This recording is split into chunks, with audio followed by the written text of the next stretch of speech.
You can do all the foam rolling, all the stretching, book all the massages in the world, but the tension keeps coming back again and again and again and again and again. Why is this happening? Because the tension isn't a physical problem.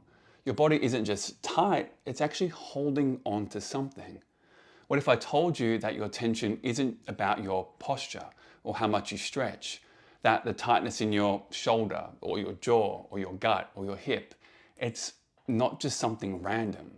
It's your body remembering. It's your body protecting. It's your body bracing. And until you address that root of the tension, no amount of physical work is going to make it go away. See, our bodies are storage units for our life's experiences. Every stressor you didn't process, every emotion you swallowed down, every moment you held yourself together instead of allowing yourself to express and let go, it's all in there. The body holding all that memory. For me, it was my right shoulder. For years and years, I had this deep and nagging, annoying tension that no matter how much exercise I did, how much stretching I did, how much physical therapy I did, it just wouldn't go away.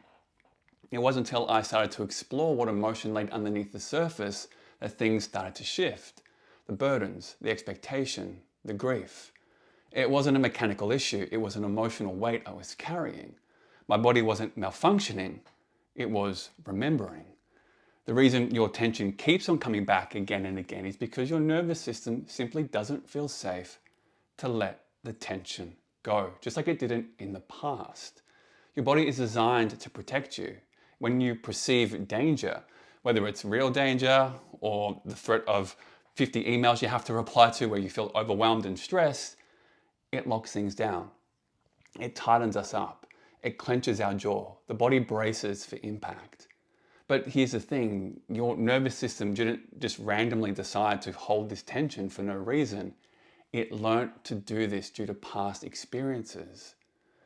Maybe you grew up in an environment where big emotions were just not welcome, where anger was met with punishment, where sadness got brushed aside. You were told to not cry, or crying was perceived as being weak, or you weren't allowed to feel overwhelmed. You just had to get on with things. So you held it all in. You didn't feel it, you didn't express it. You tightened up, you pushed everything down. And now your body has learned all these years later that this is how we stay safe. If there was never any space to process emotions in the moment, if they were frowned upon or judged or made to feel like they didn't belong, or you were made to feel like you were too much, then your body had no choice but to store them, to hold on to that energy. And the nervous system adapts to continue to do this. It learns that bracing, that tension, that holding are better than the risk of expressing.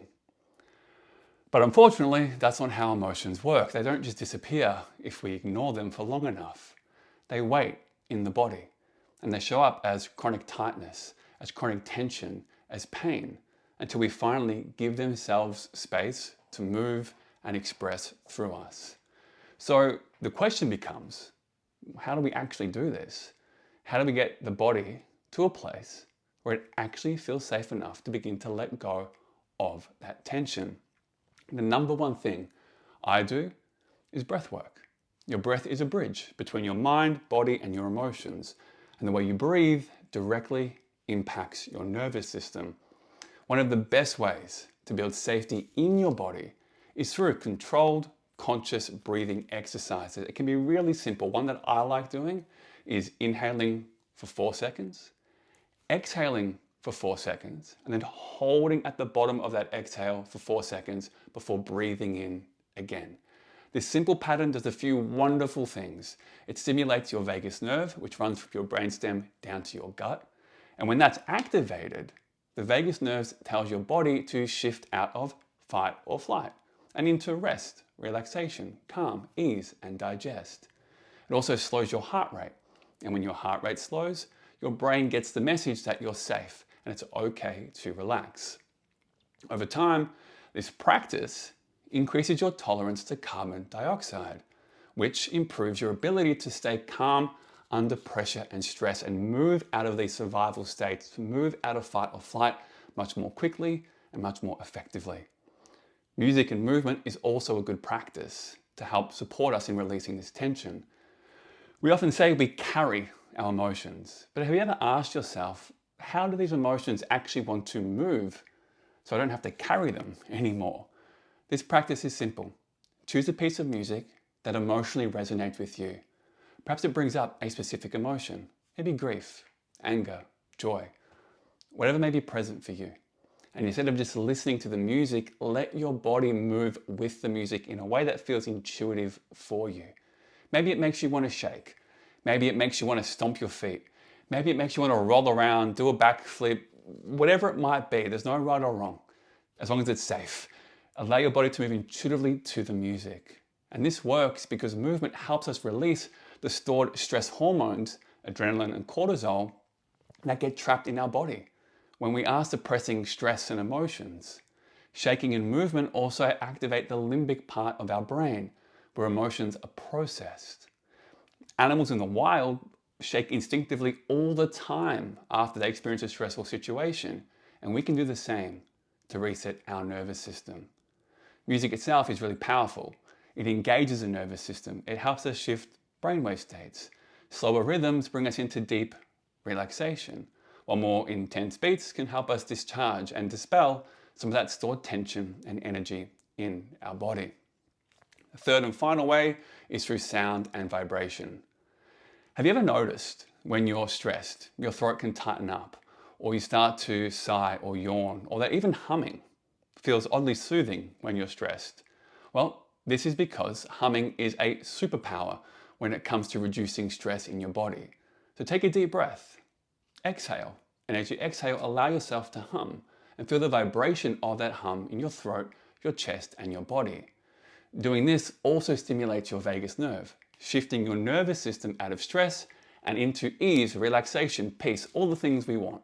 It also helps release stored tension in the jaw, in the throat, and the chest areas that tighten up when we hold on to emotion. And this low frequency vibration, like humming, also increases something called nitric oxide, which improves circulation, which helps your muscles relax even more and induces just more calm and ease over the entire body. Your body is not working against you. It's not broken, it doesn't need fixing, it's not malfunctioning. It's trying to speak to you.